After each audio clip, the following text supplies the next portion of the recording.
Kapolri mengatakan negara tidak boleh kalah dengan preman. Siapa yang bisa kita identifikasikan sebagai para preman itu? Ya, preman atau premanisme ini kalau di dalam bidang kriminologi dibahas di bawah entry organized crime.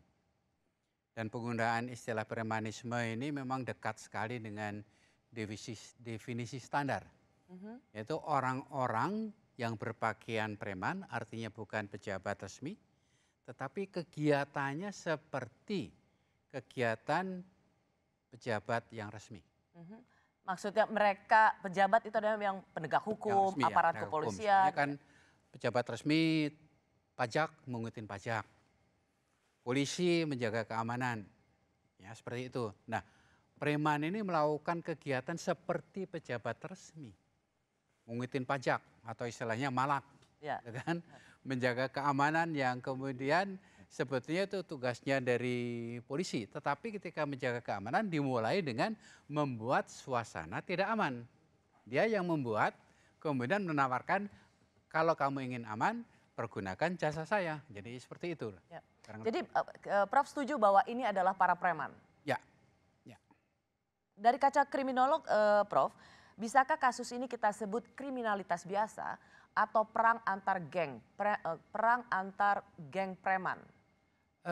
Ada dua kemungkinan. Dalam organisasi preman itu menuntut adanya loyalitas. Ya. Dan ketika ada anggota yang dianggap tidak loyal, berkhianat, kemudian akan ada semacam penegakan hukum.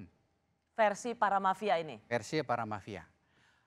Kemungkinan yang lain, udah biasa dalam dunia preman, anggota yang merasa kuat punya anak buah semakin banyak akan menggulingkan kekuasaan. Itu udah tradisi dalam dunia preman seperti itu. Ya, karena yang dituju adalah akumulasi keuntungan ekonomi yang semakin besar. Begitu bisa menduduki jabatan paling tinggi ya tentunya kemakmurannya juga akan semakin meningkat. Ya, Prof, tadi kan saya tanya pada Pak Tubagus, saya bilang bagaimana bisa mengetahui seorang John Kay itu pas yang memberi arahan atau memberikan perintah kalau itu dari kesaksian anggotanya. Karena kita tahu gangster, anggota mafia itu memiliki loyalitas. Mereka tidak akan pernah mau berkhianat mengatakan siapa yang menyuruh. Tadi Prof sudah mengatakan ciri-ciri dari gangster atau mafia itu kalau kita membaca trilogi The Godfather itu myth-nya kan adalah omerta, tutup mulut. Itu adalah bagian dari ikatan yang harus dijaga oleh para anggota gangster itu. Jadi menurut Prof itu juga yang terjadi pada kelompok preman seperti ini? Iya, menutup mulut dalam arti pasti tidak akan merujuk kepada atasannya. Kalau dia melakukan tindakan kriminal, akan mengaku sebagai tindakan diri sendiri untuk melindungi atasannya.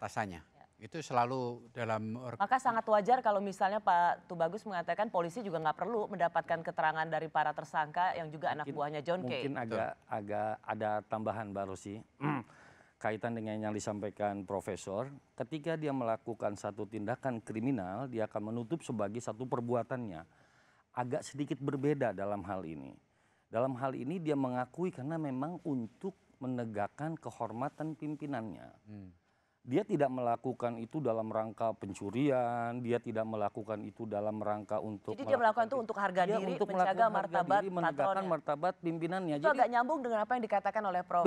Mustafa yang mengatakan soal kesetiaan atau pengkhianatan. Jadi jadi anak buahnya ini memiliki cara penegakan hukum tersendiri bagi orang yang dipandang berkhianat terhadap patronnya. Dalam hal ini adalah Nuske. Gitu ya, Prof? Ya, betul. Kita tidak sedang membenarkan apa yang dilakukan oleh anak buah John Kay, tetapi kita sedang memandang bagaimana cara bekerja kelompok ini. Prof, dari catatan Anda begitu sebagai seorang profesor kriminolog Universitas Indonesia, mengapa kelompok-kelompok ini bisa begitu kuat? Ya,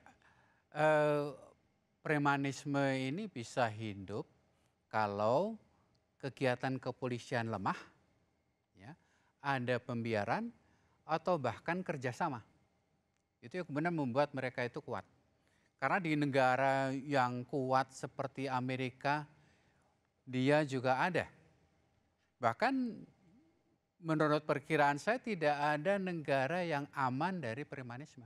Cuma derajat kekuatan organisasinya saja yang berbeda. Ya, kalau yang sudah besar, pimpinan tertingginya itu nggak kelihatan sebagai preman, kelihatan sebagai orang terhormat biasa.